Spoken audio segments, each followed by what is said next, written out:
LDF ചരിത്ര വിജയം നേടും ഈ തെരഞ്ഞെടുപ്പിൽ. ഉജ്ജ്വലമായ വിജയത്തിലേക്ക് LDF മുന്നേറിക്കൊണ്ടിരിക്കുകയാണ്.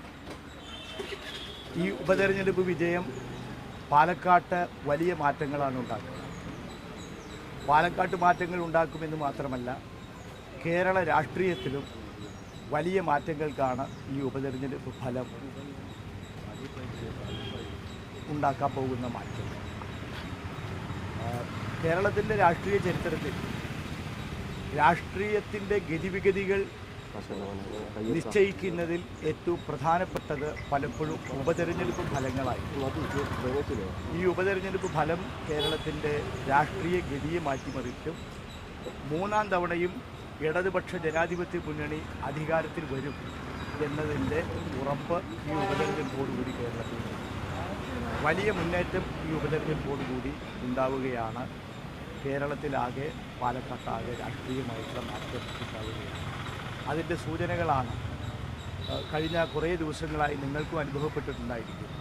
പാലക്കാട് മണ്ഡലത്തിലുണ്ടായിട്ടുള്ള ഇടതുപക്ഷ ജനാധിപത്യ മുന്നണിക്ക് അനുകൂലമായ ഒരു വലിയ മുന്നേറ്റം ഈ ദിവസങ്ങളിൽ മണ്ഡലത്തിലാകെ പ്രത്യക്ഷപ്പെട്ടത്. ഇത്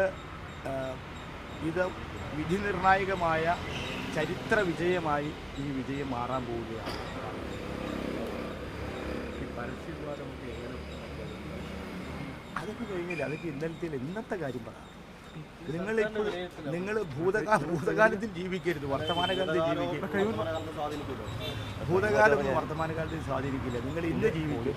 ഇന്നത്തെ ജീവിതമാണുള്ളത്. അതോട്ടെ ആർക്കും ആരും കാണാൻ ഇന്നിപ്പോ അതിനൊക്കെ എന്താ പ്രശ്നം? ആർക്കും ആരും കാണാൻ നല്ലത്. ഇപ്പോഴെങ്കിലും അദ്ദേഹത്തിന് ഭരണഘടന ഓർക്കാൻ സമയം കിട്ടിയല്ലോ. നല്ലത്. അവരാരും അംഗീകരിച്ചിട്ടില്ല ഇന്ത്യയിലെ ഭരണഘടനയെ എതിർത്ത് വോട്ട് ചെയ്തവരാവും. ഭരണഘടന അംഗീകരിച്ചില്ല. Constituent assembly